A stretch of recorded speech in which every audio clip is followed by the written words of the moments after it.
জান পাখি, আমার স্বামী ঘুমিয়ে পড়েছে, এই জন্য তোমাকে কল দিলাম। তোমার সাথে কথা বলতে ইচ্ছা করছিল অনেক। ময়না পাখি, এভাবে লুকিয়ে লুকিয়ে আর কতদিন কথা বলবো আমরা? এভাবে চোরের মতো কথা বলতে একটুও ভালো লাগে না। তোমাকে অনেক দেখতে ইচ্ছা করছে। চলো আজকে রাতে আমরা দুইজন দেখা করি, লুকিয়ে লুকিয়ে দেখা করে চলে আসবো বাড়িতে। চলো সোনা পাখি, আজকে দেখা করে আসি। অনেকদিন হলো তোমাকে দেখি নাই। আজকে আমার ময়না পাখিটাকে মন ভরে দেখব। আমার স্বামী ঘুমিয়ে আছে, এই সুযোগে বয়ফ্রেন্ডের সাথে দেখা করতে যাচ্ছি। আমার স্বামী একবার ঘুমিয়ে পড়লে আর কিচ্ছু ঠিক পাই না। আমার ফুলকপিকে অনেকদিন পরে দেখবো আজকে।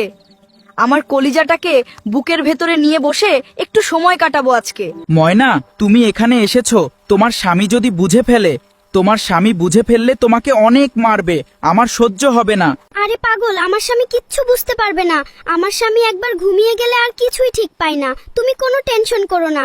তুমি এখন বাড়িতে চলে যাও কলিজা, অনেক রাত হয়ে গেছে। তোমার স্বামী ঘুম থেকে উঠে পড়বে, তখন অনেক বড় বিপদ হয়ে যাবে। জান পাখি, তাহলে আজকে আমি বাড়িতে চলে গেলাম। তোমার সাথে আবার পরে দেখা করব। তুমি ভালো থেকো কলিজার টুকরা। এই বেয়াদব মেয়ে, তুই এত রাতে কার সাথে দেখা করতে গিয়েছিলি বল? আজকে তোকে আমি তালাক দিব, তুই একটা নষ্ট মহিলা। আমার ভুল হয়ে গেছে, আমাকে মাফ করে দাও। আমি আর কোনোদিন এগুলো করব না।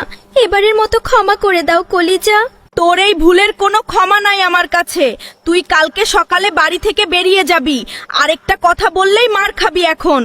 আমি তোমাকে ছেড়ে কোথাও যেতে পারবো না। আমাকে শেষবারের মতো আরেকটা সুযোগ দাও কলিজা। আমাকে ক্ষমা করে দাও।